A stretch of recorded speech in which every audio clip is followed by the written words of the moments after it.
In fact, we launched our last product on 1st of September. That was Jeevandeep for the people who are at the lower segment of the society. So that was the last product which we have launched, and it's doing well. Today, in fact, we have given a van for the to the Smile Foundation.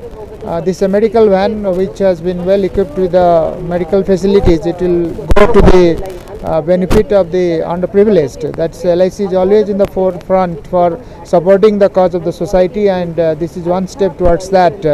So this van has been equipped with all the medical facilities. It will go to the areas where people are not able to get the medical facilities. It will help them, help the children, help the other people to check their health and give them whatever, advise them whatever requirement for their health is needed.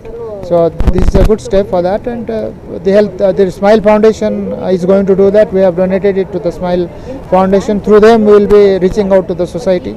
No, in fact we have been giving it at different parts of the country. We have in fact we have created a fund called the Golden Jubilee Fund in the year 2006.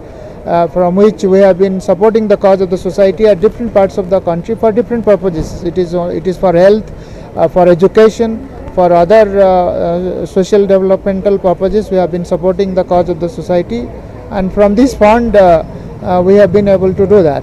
Financially, Karnataka as a state has been doing reasonably well. I would say that they have been doing well, and this year our premium growth, there is a positive growth in premium and policies also.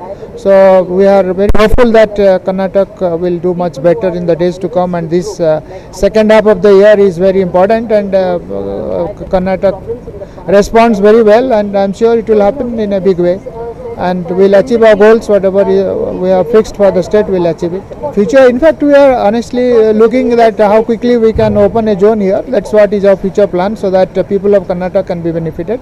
So for that, all our efforts are on to see that we achieve that level of performance. We are on that job.